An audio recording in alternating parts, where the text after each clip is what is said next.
Well, I don't know how many people will be up bright and bushy tail this Saturday morning.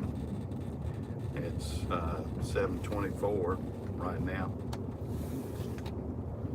But thank goodness my work week is over.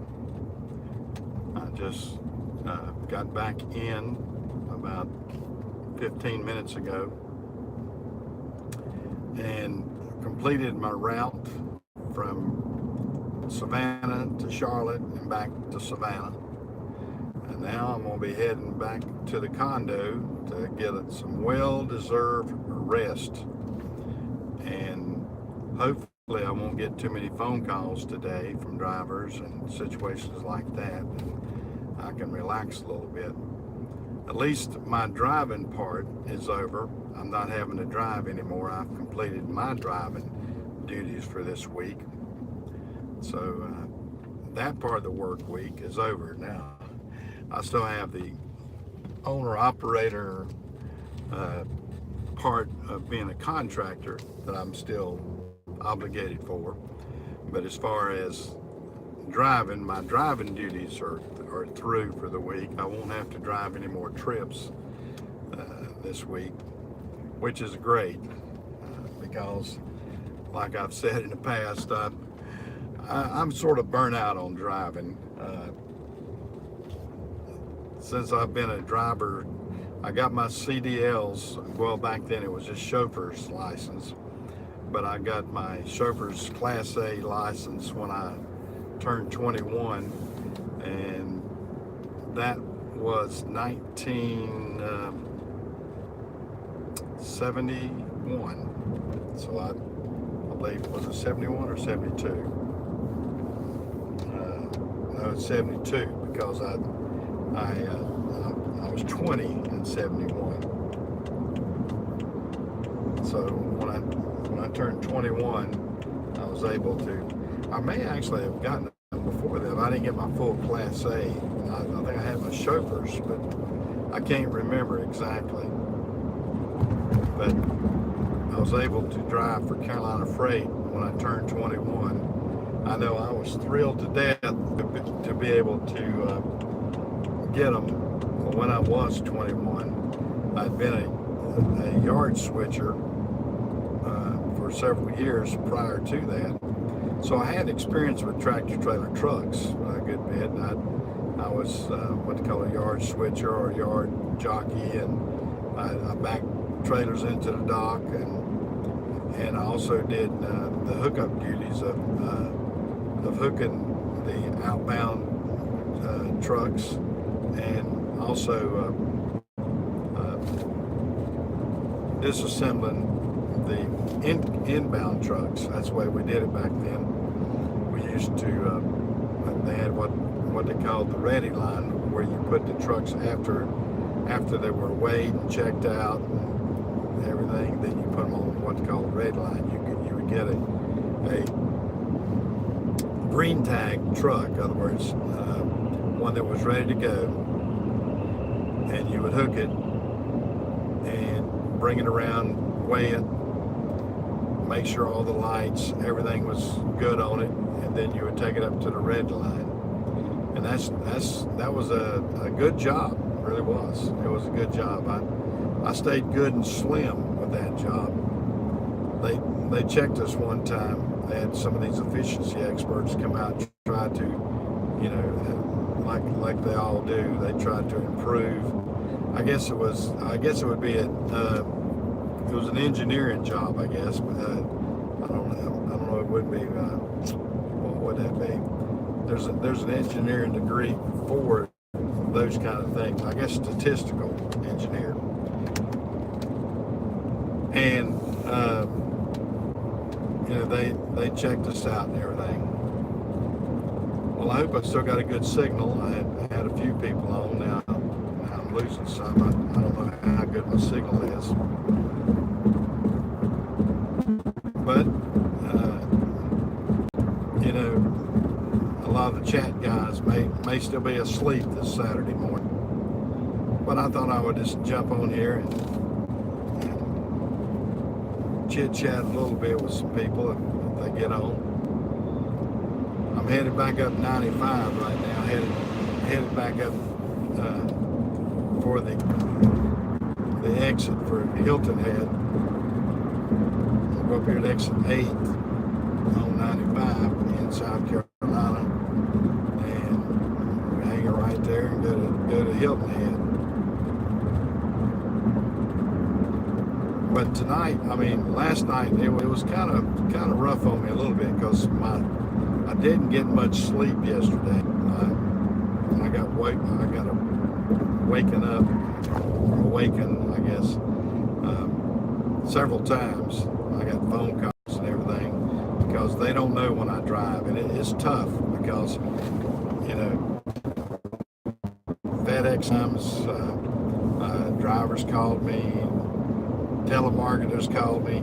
My wife had the phone most of the day, but I got hit up with a couple of things, and plus even had to help another contractor who had issues. I think it's reconnecting. Signal is. I wish YouTube would get the front-facing camera thing fixed up, because when you use the front-facing camera, it reverses. And it's on a lot of videos. You used not months ago it started. A lot of us guys check other cars. Maybe it's an English jinx or an English problem, because we look like we're driving on the left side of our car, or actually we're driving on the right side of our car. That's what it would be. It'd be on the passenger side, what we normally have. Well, I'm getting a few more people jumping back in there. The connection, yeah, is a little bit spotty back there between Georgia and South Carolina. But it's good to finish up the week. Now maybe I can enjoy one or a day and a half of Hilton Head. My wife's been able to enjoy a couple of days down here, and my son and his family are down here. His wife and my grandson, they're down here at condos, so they've been enjoying it. It's their vacation. We had to kind of infringe. Well, in a way, we didn't really infringe. My son loves it because yesterday afternoon, Mom bought the food. Last night, Mom bought the food, so he likes it. And today, I guess tonight when we go out, Dad, I have to be buying the food. So my son likes that part. Save his bucks. Oh, hey, Maxwell. You got one more day to go before you're off for the week. Yeah, I've got, I guess I'm gonna hit the sack and let my wife handle most of the duties for the rest of the day. I'm gonna when I get over here to Hilton Head, I'm gonna lay my head down for a few hours. Probably won't sleep but about 3 or 4 hours though, because that's about all I got yesterday. It seems like I was up and down so many times yesterday, with just different issues and a few things. Oh, let me get over here. There's a slow camper right there. When you run across somebody like that on 95, you can really have your hands full. That guy's got the old proverbial tail wagging the dog situation there. He's got a small Toyota pickup and a trailer that's way bigger than him. He's over there wiggling away. That's dangerous. Gosh, I hate to see people like that. Saw one yesterday coming down the road like that. And I also saw one that evidently must have been doing like that. He flipped it. There was a guy pulling a utility trailer yesterday and with a commercial type van, and he lost it down here about mile marker 34 and flipped that cargo van and a cargo trailer, just tore it all to pieces through whatever he works with all over the place. Messed up his van and So he's I don't know if he what he was, a commercial builder or something, but he flat tore up some property there, and tore up some things that he probably needed in life. I hope his insurance will pay for it. Tell you what, I'm gonna have to get me a little bit hoarse from talking and everything. I'm gonna have to get me something to drink. Get me a good old Diet Mountain Dew here. But yeah, today is the hopefully it will go pretty smooth. Little bumps in the road.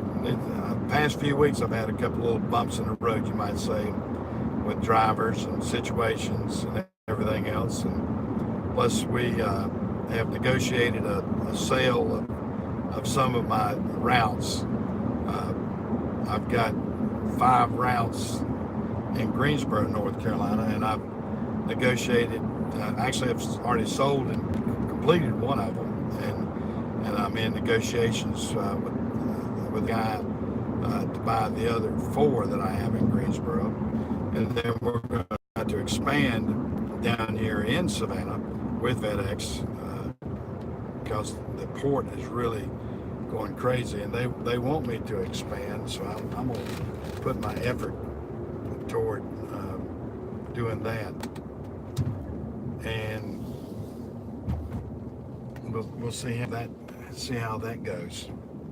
Let me get over here on 278 here.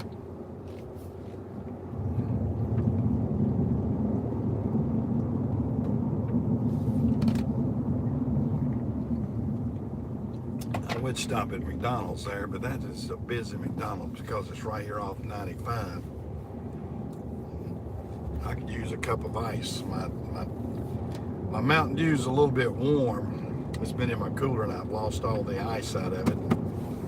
It's not as cool as I'd like it, but it'll do. It'll do in a rush. It's wet. That's the good thing. But getting back on the situation in Greensboro, as I stated some yesterday, we're going to be able to take some of the resources. I sold the routes, but I did not sell any of my equipment.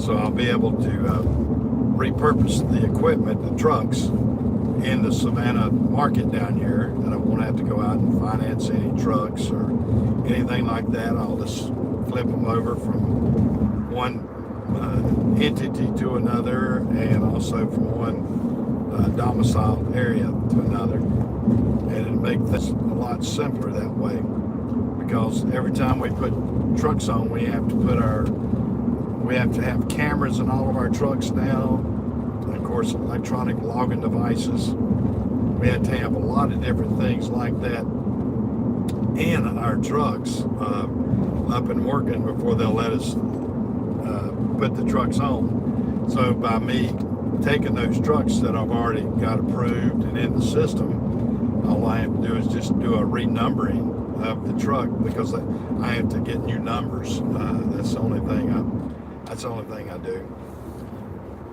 I just love it when I get off that road back there is noisy.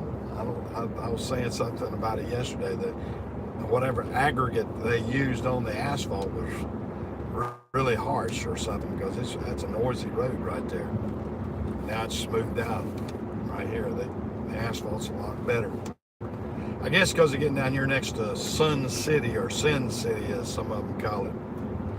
These Sun City places, these retirement communities that they've got down here. They got one close to Hilton Head. They call it Sun City of Hilton Head. Don't be misled. It's not on the island. It's off the island. It's down over here next to Bluffton. But they call it Sun City Hilton. Sun City Hilton Head, and it's not even on Hilton Head. They got another new place called that's Margaritaville. No, yeah, that's the Latitude Margaritaville back there. I need to check that out myself. Jimmy Buffett. I don't know if that's just a shopping center or what all it is, but it looks like it's pretty neat. But I've got about a 20-mile drive now, 25-mile drive down.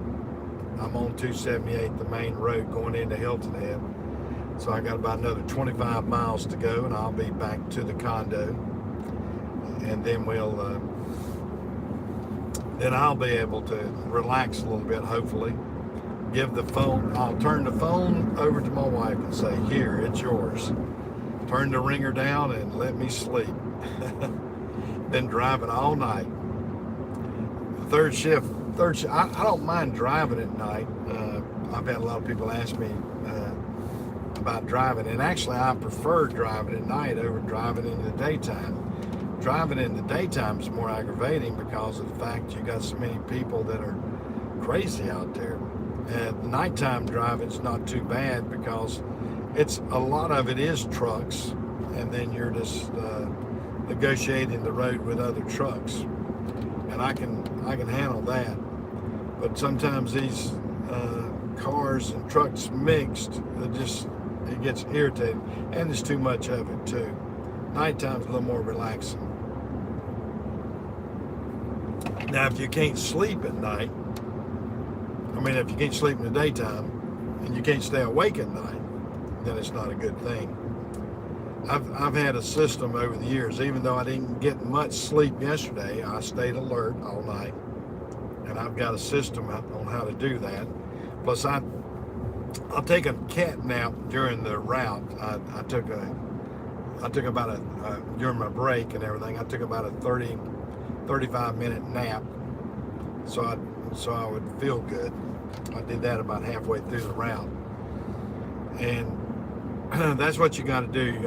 Even getting out, keeping yourself, walking around and different things. Plus, I caffeine up like everybody else. I do for me, it's Mountain Dew. I got the Diet Mountain Dew, and then I also I use some 5-Hour Energy. I don't like using those too much because they kind of tear my stomach up. But I also I'll eat a candy bar. I'll eat a chocolate candy bar, and I'll also take Excedrin. Excedrin has a good bit of caffeine in it, and it works both ways. It'll help keep it'll have the aspirin in it that I need. I like having a little bit of aspirin in my diet. But those are some of the things that I do to stay alert at night. Of course, I try to get as much sleep as I possibly can, and it's tough, but that's what I do. Well, guys, I'm gonna get off here. I know.